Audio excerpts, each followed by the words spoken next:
보고 싶었습니다. 이제 곧 추석이 다가오잖아요, 그죠? 다다음 주 추석인데 벌써 이제 추석이 다가오면 많은 분들이 한숨을 짓습니다. 아유, 또 음식을 또 어떻게 해야 되나? 우리 자식들 오면은 뭘 먹여 보내야 되나? 뭐 여러 가지 생각이 많을 텐데, 그래도 추석은 참 좋은 날이죠. 가족들이 함께 만나고 또 오랜만에 또 얼굴 보고 얘기 나누고. 저 같은 경우는 추석이 그렇게 썩 좋지 않았어요.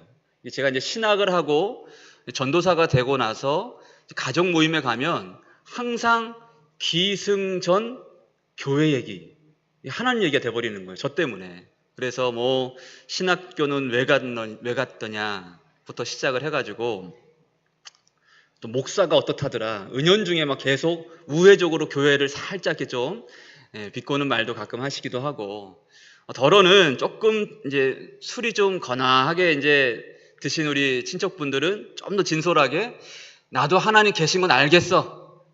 알겠는데 나는 잘 못 믿겠어. 나는 너무 이성적인 사람이다 보니까 믿는 게 나는 참 어렵고 서툴러. 뭐 이런 얘기를 하곤 해요. 여러분, 신앙생활을 오래 한 분들에게도요, 여기 있는 분들도 공감을 하실 텐데, 이 신앙이란 것은 참 어렵습니다, 여러분. 어렵게 느껴져요. 모든 사람들이 그래요. 왜냐하면 믿음이란 것은 이성을 뛰어넘는, 이성을 초월한 초이성의 영역이기 때문에 그래요. 근데 대부분 우리 삶의 패턴은 어때요? 대부분 이성적인 사고를 하면서 살게 되어 있죠. 그런데 성경 말씀은, 하나님 복음은, 진리는 우리의 생각, 그 이성의 밖에 있는 범주에서 늘 말씀하실 때가 거의 대부분이에요. 때문에 신앙생활이 좀 어렵게 느껴지는 경우가 많이 있는 거죠. 제가 요즘 읽는 책이 하나 있는데, 오두막이라는 책이 있어요. 이게 세계적인 베스트셀러입니다. 이게 윌리엄 폴 영이라는 분이 지은 책인데, 이분이 이 선교사의 자녀입니다. 선교사 부모를 따라서 뉴기니라는 곳에서 원주민들과 함께 자라났던 분이에요. 이분이 자기 상상을 통해서 이 하나님에 대한 어떤 이 믿음에 대한 이 갈등들 있잖아요. 우리 신앙생활하면서 겪을 수 있는, 충분히 일어날 수 있는 그런 갈등들을 어떤 소재로 담아서 오두막이라는 책을 지었습니다. 거기서 이 주인공이 아주 큰 시련을 겪습니다. 그 챕터 제목 자체가 거대한 슬픔이에요. 자기 딸을 어떤 무자비한 살인마에 의해서 잃어버리게 되거든요. 그런 다음 챕터에서 뭐라고 소개를 하냐면, 예컨대 실제의 더 큰 그림 안에서만 이해되는 그런 것이 존재할지도 모른다. 그리고 신앙은 바로 그런 곳에 자리 잡고 있을 듯하다. 이렇게 얘기했어요. 다시 말하면, 예컨대 실제의 더 큰 그림 안에서만 이해될 수 있는 그런 것이 있는데, 신앙은 바로 거기에 해당된다라는 겁니다. 때문에 우리의 삶에 일어나는 수많은 영역들, 또 믿음으로만 해석될 수 있는, 이해될 수 있는 그런 모든 영역들이 너무나 큰 이해를 요구하기 때문에 신앙생활이 어렵고, 또 우리는 지금도 궁금해하죠. 하나님의 뜻은 무엇입니까? 하나님의 뜻은 나에게 뭘 원하는 것입니까? 하나님의 뜻은 나의 삶에 어떤 결과를 만들어내실 것입니까? 뭐 등등등 하나님의 뜻에 대해서 궁금해합니다. 여러분, 하나님의 뜻을 우리는 늘 궁금해하죠. 우리를 향한 하나님의 뜻은 무엇일까요? 성경은 아주 분명하게 이 부분에 대해서는 말씀하세요. 하나님의 뜻은 우리의 영원한 생명이다라고 말씀합니다. 영원한 생명. 그러니까 유한하고 연약하고 답답한 상황 가운데 있을지라도 하나님께서는 우리가 그 상황 속에서도 영원에 기대어 영원한 생명을 누리며 살기 원하신다라는 거죠. 여러분, 믿으십니까? 이 믿음이 우리의 삶을 오늘도 이끌어가는 겁니다. 요한복음 17장 3절 말씀 보면, 우리 함께 읽어볼까요? 같이요, 시작. 영생은 곧 유한하신 예수 그리스도를 아는 것이니이다. 아멘. 영생은 곧 예수 그리스도를 아는 것이다 라고 말씀합니다. 그러니까 예수 그리스도를 여러분들이 안다면 여러분들은 이미 영원을 살고 있는 거예요. 복잡해 보이는 인생도요, 예수를 알면 그 삶이 아주 쉽고 단순해지는 것을 경험하게 됩니다. 모든 답이 우리의 구원자 되시는, 우리의 구원이 되시는, 모든 해답이 되시는 예수 그리스도께 있기 때문에 그래요.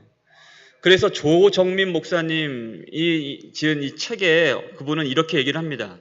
예수님이 누구인지를 알면 신앙은 쉽고 단순해지지만 예수를 모르면 신앙은 힘들고 아주 복잡해집니다라고 얘기해요. 여러분 삶을 살면서 여러분 삶 가운데 은혜를 경험하면 눈앞에 보이는 상황이 갑자기 단순해지는 것을 경험하게 돼요. 그런데 내가 예수를 모르고 예수를 온전하게 믿는 믿음 안에 살지 못하면 아주 작은 문제도 아주 복잡하게 여겨지는 어떤 그런 모습들을 보게 된다는 거죠. 여러분 예수를 알면 무엇에도 매이지 않습니다. 염려와 근심, 걱정이 있을지언정 절대로 그런 것들에 오래 붙들리지 않아요. 왜 그러냐면 예수의 생명의 능력이 우리와 함께하기 때문에 그래요. 그 생명이 우리에게 영혼을 살게 하는 거죠. 지금 내가 영혼을 살고 싶다고 그렇게 살아가는 게 아니라 내 안에 있는 예수의 생명이 나로 하여금 영혼을 살게 한다는 것입니다. 여러분 믿으십니까? 그런 믿음으로 살 때 우리는 현실에 매이지 않는 삶이 될 수가 있는 거예요. 정말 말씀대로 아무것도 염려하지 않고 기도와 간구로 늘 감사하며 살 수가 있는 거예요. 그런 믿음이 하나님께서 우리 가운데 원하시는 거라는 거죠. 그게 원하시는 하나님의 뜻이라는 겁니다. 고린도서 4장 8절과 10절 말씀 보면 같이 한번 읽어볼까요? 같이요. 시작. 우리가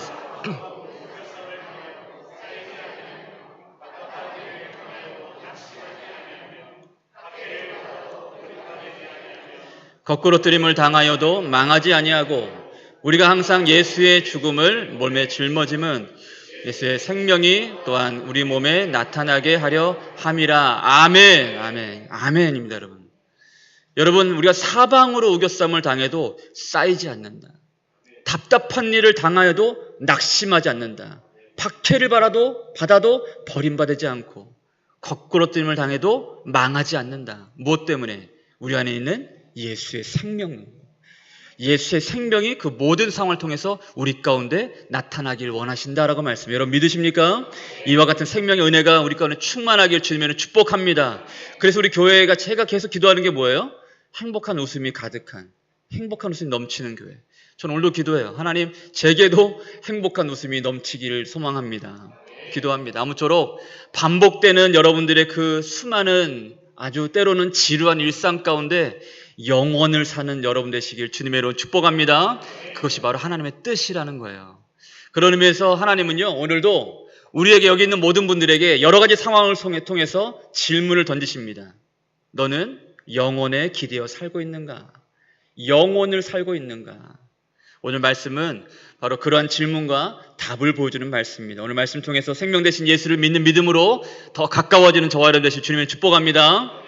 우리 서로 인사합시다. 예수를 잘 믿읍시다. 축복합시다.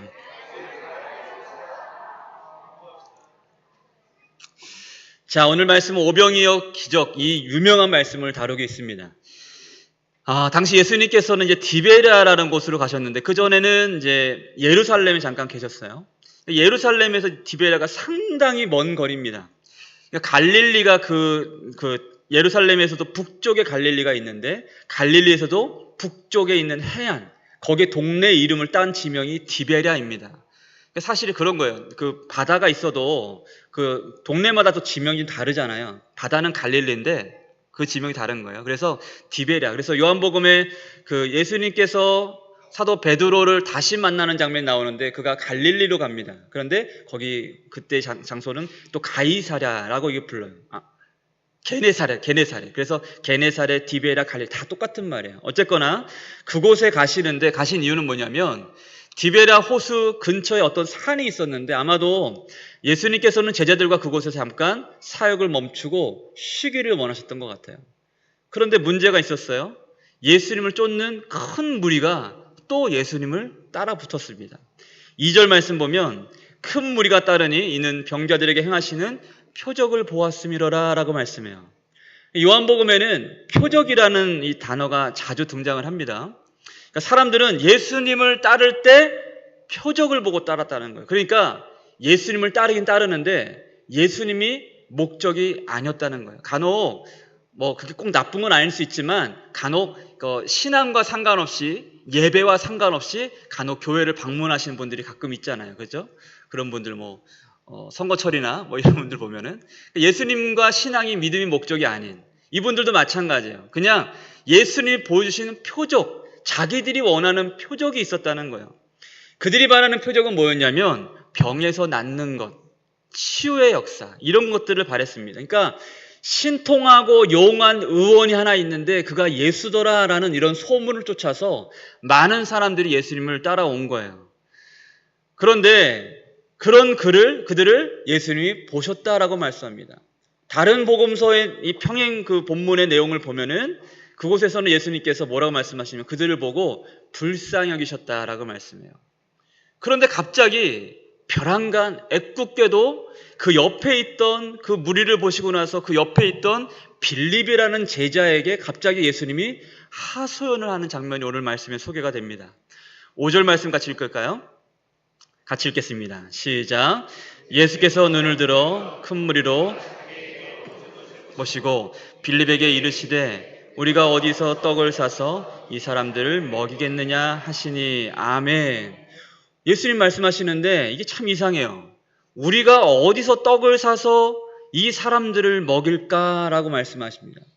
이상한 질문이죠. 왜 그러냐면 이 질문의 이 뉘앙스는 보통 예수님이 아니라 우리가 하는 질문이에요. 우리는 늘 이런 질문을 가지고 살죠. 학비는 어떻게 할까? 다음 달 생활비는 어떻게 할까? 또 병원비는 어떻게 해야 될까? 또 다음 달 나가야 될 대출 빚은 이자는 어떻게 해야 될까? 뭐 전세 이제 뭐 그러면 올려달라는데 또 그건 어떻게 해야 될까? 뭐 등등등 우리가 하는 질문을 예수님이 지금 하고 계시는 거예요. 그러니까 우리가 하는 염려와 상당히 닮아 있는 말씀을 갑자기 하십니다. 그런데 그러면 예수님께서 그동안 염려가 없으셨던, 염려가 있을 수 없는 분인데 하나님이시잖아요. 염려가 있을 수 없었던 예수님께서 갑자기 예수님께 갑자기 무슨 염려거리라도 생긴 것일까? 그건 아닙니다. 예수님께 염려가 있긴 했는데 다른 염려가 아니라 빌립을 염려하셨던 거예요. 빌립. 더 구체적으로는 빌립의 믿음을 염려하셔서 빌립에게 그와 같은 질문을 하신 것입니다. 의도가 있는 질문인 거죠. 여러분, 우리 삶에서 만나는 염려, 걱정, 그죠? 여기 있는 분들 중에 나는 이번 주에 한 번도 염려를 안 해보고 살아봤어요. 한번 손 한번 들어보시지 말아주세요. 네. 네. 저부터 들어야 될 것 같아요. 염려가 충만합니다. 네. 무슨 염려 하나 끝나면 또 다른 염려가 또 이어지고 요거 하나 끝났다 싶으면 또 요거 하나 생기고 왜 그런지 모르겠어요. 그죠? 염려 고민이 계속 있고 또 때로는 지난주에도 우리 원로 목사님 말씀하셨는데 고난이라 여겨지는 어떤 그런 상황도 있기도 하죠. 그죠? 사실 여러분들 그런 염려의 상황, 어떤 문제의 상황, 고난의 상황들은요. 다르게 표현하면 하나님이 지금 우리에게 던지시는 질문과 같아요. 그것을 통해서 우리에게 무언가의 대답을 요구하시는 거죠. 물질의 문제, 건강의 문제, 자녀의 문제, 사업의 문제 등등의 여러 가지 진로의 문제. 여러분, 그런 모든 문제들, 사실 그런 문제들은요, 그 문제 자체보다 그 문제를 대하는 우리에게 질문하시는 거예요. 폴 트립이란 목사님이 고난이란 책에서 이런 얘기를 합니다. 고난을 당하는 사람 누구나 단순히 현재 일어난 고난을 겪는 것이 아니라 스스로가 그 일을 대하는 방식대로 고난을 겪게 된다라고 얘기를 해요. 그러니까 이걸 다르게 얘기하면 물질에 약함이 있는 분들은 물질에 대한 고난을 겪게 되고 자녀와의 관계, 또 양육의 문제, 여러 가지 교육적인 어떤 생각들, 어떤 인격적인 부분들, 그 부분에 내 안에 문제 있고 어려움이 있으면 그 부분에 대한 고난을 겪게 된다는 거예요. 이해가 되십니까? 이 고난을, 이 문제를 대하는 그 사람이 대하는 방식대로 고난을 겪게 된다는 거예요. 그러니까 어떤 분들이 보면은, 뭐 그런 거 가지고 걱정을 해. 그건 뭐 아무것도 아니네. 이렇게 얘기할 수 있는데 그분한테 그게 아닌 거예요. 그분한테는 그 부분이 약점이 있는 거죠. 우리의 관점, 경험, 기대, 소원함, 의도, 결정들이 고난을 통해서 질문을 받게 되는데 예수님은 무엇에 대해서 우리에게 질문하시는 걸까요? 우리의 믿음에 대해서 질문하시는 겁니다. 믿음. 그러니까 그 모든 상황들에 대한 답은 뭐예요? 믿음으로 답을 해봐라 라고 말씀하시는 거예요. 빌립에게도 마찬가지였어요. 야, 이 사람들을 어떻게 먹일까? 예수님이 사실 하실 질문은 아니잖아요. 어디서 떡을 얻어가지고 이 사람들 먹일까? 빌립의 믿음에 질문하는 거죠. 빌립이 답을 합니다. 7절 말씀 같이 볼까요? 같이 읽겠습니다. 시작. 빌립이 대답하되 각 사람으로 조금씩 받게 할지라도 200데나리온의 떡이 부족하리이다. 아멘. 여러분, 빌립은 정말 대단한 사람이에요. 인원만 딱 보고 답이 나와버려요. 예. 그런 분들이 있어요. 이런 분들은 어떤 모임이든 간에 총무로 세워놓으면 기가 막힙니다. 예.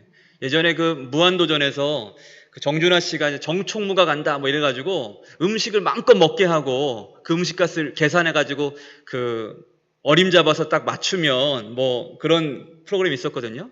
이 빌립이 그와 같은 능력이 있었어요. 딱 보더니 예수님, 이거는 뭐 수천만 원, 뭐 2천만 원, 3천만 원 있어도 다 못 먹입니다. 그냥 정확한 예산까지 딱 뽑아버립니다.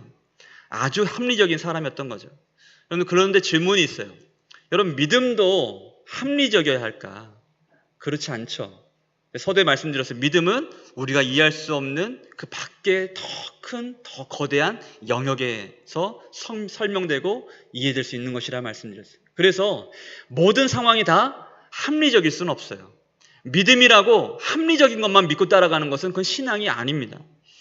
믿음과 은혜는 계산으로 설명될 수 없는 거죠. 여러분, 기도할 때 하나님께 기도할 때 여러분, 하나님 상황은 이렇고 지금 뭐 어떤 상황인데 내가 가진 것은 얼마고 내가 할 수 있는 정도는 이 정도입니다. 하나님 어떻게 해야 될까요? 하나님 어떻게 도와주세요? 이렇게 하지 않죠. 하나님 그냥 나를 불쌍히 여겨 주옵소서 기도하는 거죠.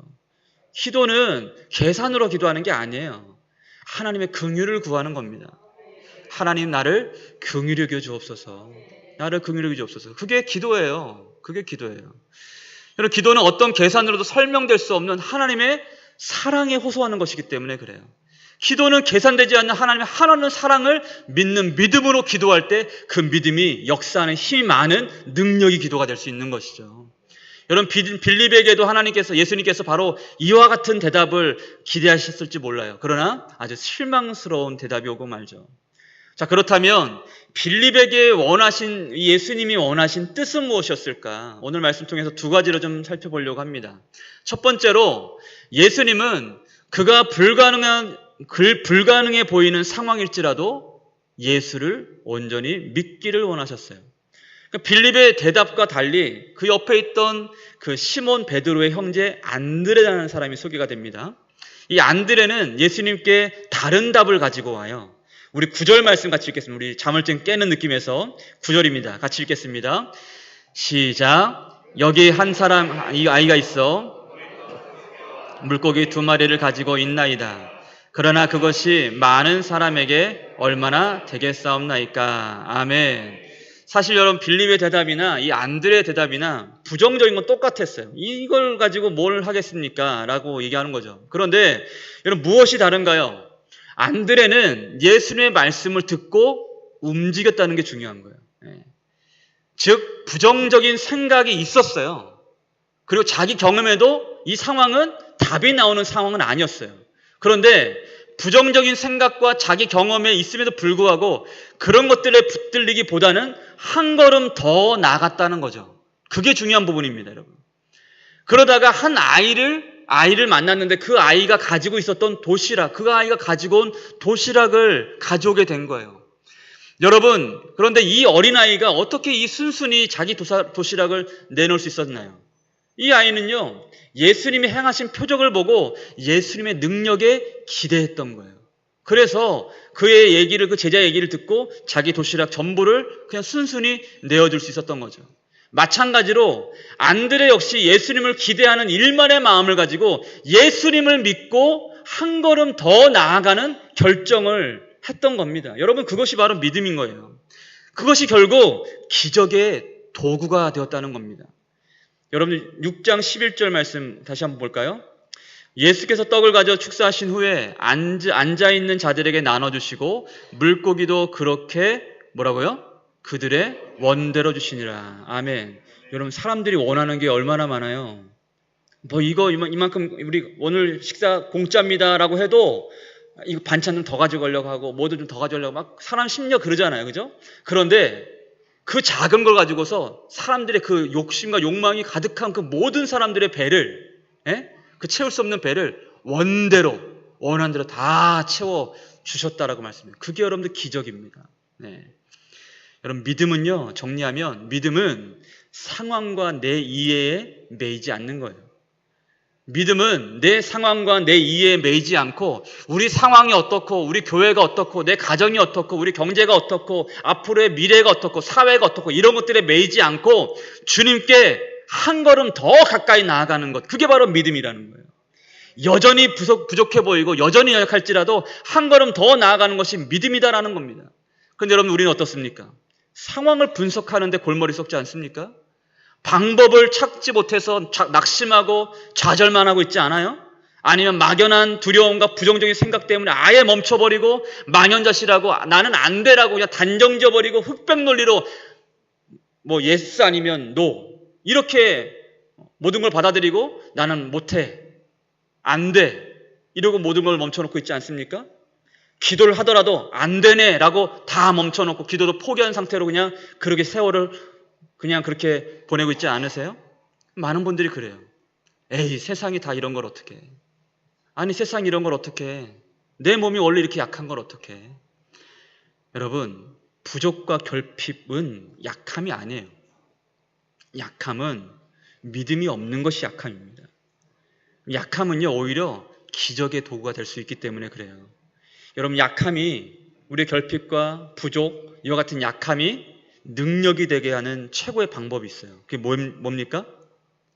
두 글자. 네. 기도입니다. 기도.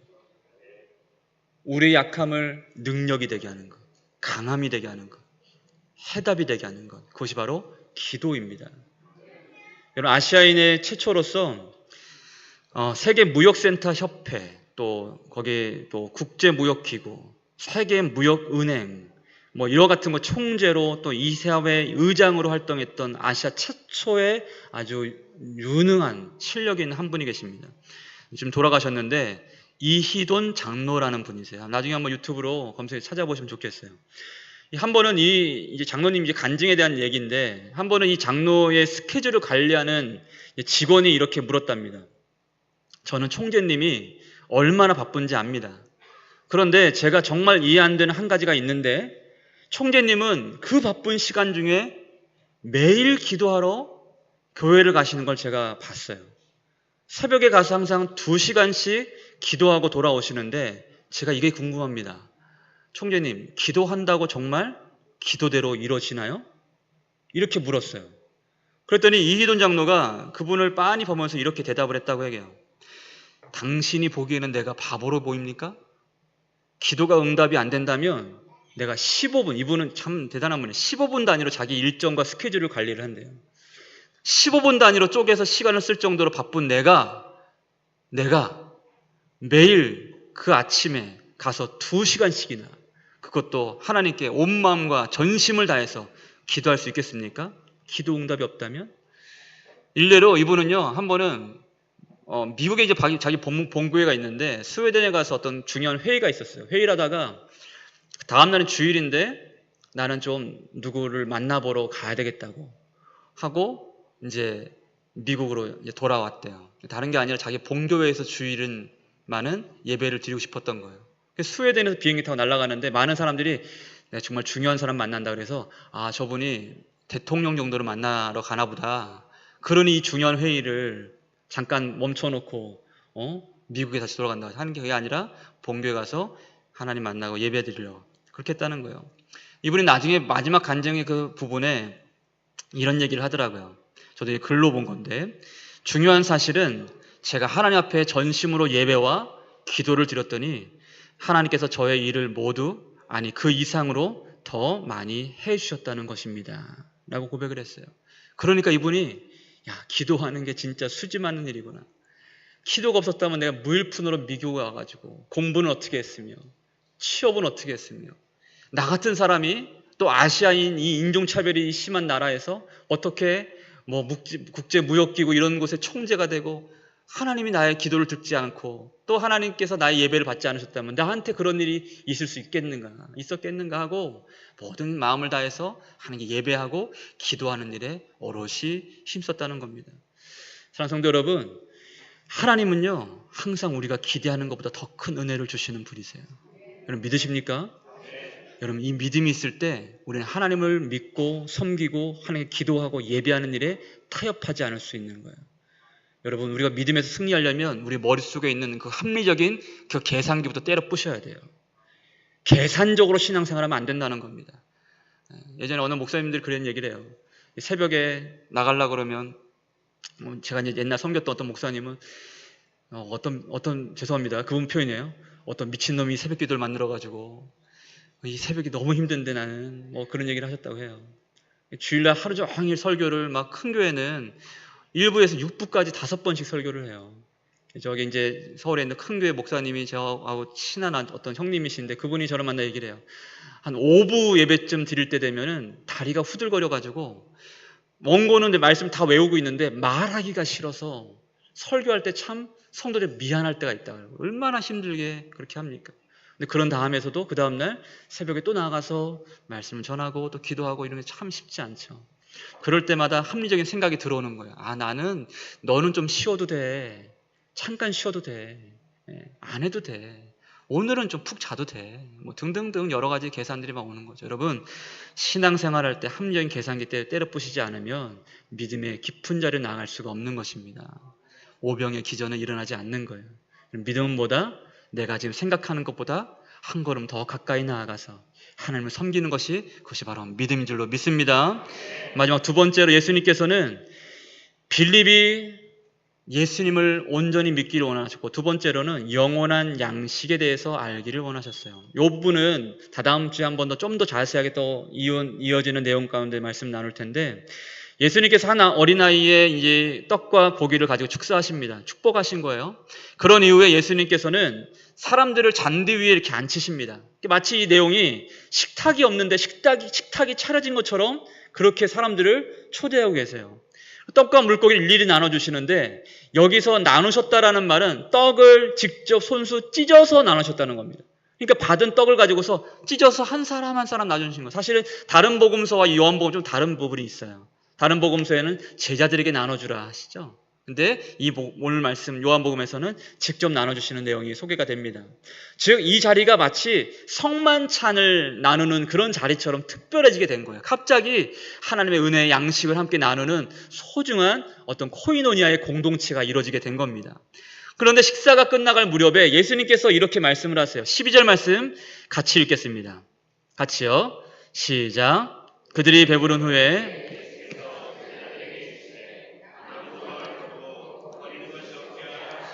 아멘. 오늘 말씀에 특별하게 남은 조각을 거두고 버리는 것이 없게 하라고 말씀해요.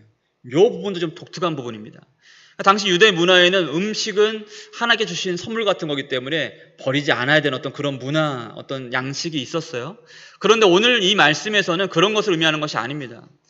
예수님께서 이렇게 말씀하신 이유는 뭐냐면 두 가지를 분류해내고 계시는 거예요. 뭐냐면 버려질 양식이 있거니와 버려지지 않아야 될 양식이 있다라는 것을 말씀하는 겁니다.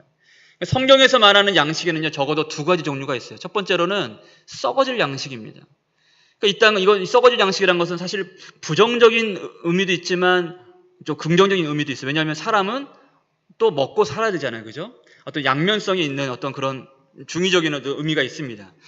이 땅에서 우리가 양식 삼고 사는 그 모든 것들이 이 썩어질 양식에 해당되는데 이 양식의 특징이 뭐냐면 아무리 먹어도 다시 배가 고파진다는 거예요. 제가 지난번에 이제 휴가를 가서 맛있는 것도 막 먹었단 말이에요. 여러분 놀라운 일은 뭔지 아세요? 그렇게 좋은 걸 많이 먹었는데 그 다음날 되니까 또 배가 고프더라고요. 예. 사람은 맨날 배고파요. 전날 50만 원짜리 뷔페를 먹어도 그 다음날 배가 고파서 컵라면 하나라도 먹어야 돼요. 예. 그게 사람입니다. 여러분 우리는 이렇게 지금도 먹어도 금방 배가 고파질 양식, 많이 먹든 많이 가지든 많이 누리든 상관없이 또 배가 고파질 양식을 위해서 치열하게 살고 있는 거예요. 예. 여러분들 일할 때 여러분들 일이 힘들잖아요. 그거 참 힘들죠. 어떻게 직장생활 하는 게 어렵죠. 그러면 모든 분들이 대부분 이런 얘기 하죠. 우리 남편분 특히나. 그럼 먹고 사는 게 힘들지. 내가 어쩔 수 없이 먹고 살라고 이렇게 이 짓 하는 거지. 이렇게 좀 부정적인 표현으로는 세상 분들은 그런 표현도 하잖아요. 그잖아요. 그런 것들 영원하지 않아요. 이런 양식을 위해 사는 인생은요, 허기짐이 그냥 일상이 됩니다. 허기짐이 일상이에요. 그런데 반면 그와 다른 양식이 있어요. 그것이 뭐예요? 영원한 양식이죠. 앞에 우리 그 생수를 소개하는 내용에서도 말씀을 잠깐 나눴어요. 더 자세히 설명 안 합니다. 이 양식은 생명의 떡이 되시는 예수 그리스도를 말씀하는 거예요. 그러니까 6장 말씀 전체가 사실은 이것을 주제로 하고 있는데, 생명이 어디서 나느냐? 영원한 것은 어디서 비롯되는 거예요? 영원한 양식은 누구냐라는 것을 6장 전체가 말씀을 하고 있는 거예요. 그러니까 예수님이 우리에게 주어진 영원한 양식, 영원히 배부르게 하는 완전한 양식이 되신다는 겁니다. 그러니까 다른 데 있는 그 모든 결핍들을 다른 것으로 채우려고 해도 그것을 채울 수가 없어요. 왜? 예수님만 우리를 온전히 원대로 먹게 하시고 배부르게 하시는 분이기 때문이에요. 여러분 믿으십니까? 오늘 말씀 6장 35절 말씀 같이 한번 읽어볼까요? 같이 읽겠습니다. 한 목소리로 시작. 예수께서 이르시되 나는 생명의 떡이니 내게 오는 자는 결코 줄이지 아니할 터이요 나를 믿는 자는 영원히 목마르지 아니하리라. 할렐루야. 아멘. 잠깐 더 띄워주세요. 나는 뭐라고 말씀해요? 생명의 떡이요. 뭐 저렇게 애매하게 띄웁니까? 네. 나는 생명의 떡이니 라고 말씀해요. 네. 내게 오는 자는 어떻게 해요? 결코라고 말씀해요. 결코 줄이지 않을 것이라 말씀해요. 여러분 믿으십니까? 다른 데 가지 않고 예수님께 곧장 향하는 인생들에게는 줄이지 않는 인생 되게 하신다는 거예요. 그를 믿는 자는 영원히 목마르지 않겠다고 말씀해요. 그래서 예수 믿는 사람들은 고난을 겪고 결핍을 겪고 오늘 쌀 한 톨이 없어서 내 아들과 굶주리는 한이 있더라도 예수로 말미암아 배부른 인생을 살 수 있다는 거예요. 그런 인생이 오히려 더 평안이 있고 기쁨이 있고 만족이 있다는 겁니다. 희락이 있어요. 여러분 이런 기쁨을 맛보고 싶지 않으십니까? 예수를 믿으시길 바랍니다. 여러분 신앙은요 쉽게 표현하면 예수 그리스도를 먹고 마시는 것이 신앙입니다. 매일의 삶 가운데 다른 양식이 아니라 예수를 믿는 믿음으로 예수 안에 거하고 예수를 먹고 마시는 신앙으로 그 하루를 살아갈 때 그 하루가 그렇게 살아간 하루가 나의 힘이 되고 능력이 되고 나의 영혼의 어떤 만족이 될 수 있다는 거죠. 여러분 예수님은 우리의 영혼에 만족을 주십니다. 예수님은 배고픈 우리 영혼을 배부르게 하십니다. 모든 염려와 근심들을 다 제거시키시고 평안과 안식을 주시는 분이십니다. 누구든지 주님 앞에 나오라고 말씀해요. 수고하고 무거운 짐진 자들은 다 주님께 나오라고 말씀해요. 내가 그들을 쉬게 할 거라 말씀해요. 예수님은 그런 목적으로 이 가운데 오셨어요. 영원한 안식 되시고 참된 능력 되시고 생명 되시고 영원한 양식 되신 예수로 배부른 인생들로 살게 하기 위해서 예수님이 십자가에 죽고 부활하신 거예요. 예수를 믿는 자, 예수를 먹는 자는 그 부활에 참여한 인생들로 세상과 상관없는 우리의 이해의 범주가 아니라 우리의 이해의 어떤 합리적인 어떤 그런 어떤 사고의 범주가 아니라 그 이상의 천국의 삶 가운데, 천국의 소망 가운데 믿으며 누리며 살 수 있게 된다는 거죠. 말씀 마무리하며 사랑하는 성도 여러분, 주님의 뜻은 무엇입니까? 우리가 예수를 더 알기 원하신다는 거예요. 예수를 더 믿으시길 바랍니다. 주일 한 번 예배로 여러분들 예수를 믿는 믿음이 결코 호락호락하지 않아요, 여러분. 여러분들 나무라는 것이 아닙니다. 매일의 삶 가운데 목사도 매일 성경 읽고 매일 기도할 거 아닙니까? 목사 일이 그거잖아요. 그래도 내 안엔 연약함, 내 안엔 약함, 내 안엔 악함, 세상의 악함, 세상의 염려, 가정의 문제 이런 것도 이기기가 쉽지가 않더라고요. 여러분. 매일 교회 사는 목사들 이렇게 힘든데 여러분들 얼마나 힘드시겠어요? 여러분 하나님께 더 가까이 나가셔야 돼요. 여러분 생각하는 것보다 한 발짝 안드레처럼 한 발짝 더 가셔야 돼요. 내가 믿음이 없더라도 한 발짝 더 나갈 때 은혜의 자리에 내 몸과 마음을 둘 때 거기서 기적이 일어나고 보리떡 5개와 물고기 2마리를 만나는 역사가 일어나기 시작하는 거예요. 가만히 있기 때문에 아무것도 안 하기 때문에 역사가 일어나지 않는 거예요. 기도를 다시 시작하십시오. 묻어둔 기도를 다시 꺼내내십시오. 주님께 나아가십시오. 그리고 영원한 양식 되시는 예수 그리스도를 먹고 마시는 인생들로 배부르게 사시길, 그런 생명뼈 되시길 주님의 이름으로 축복합니다.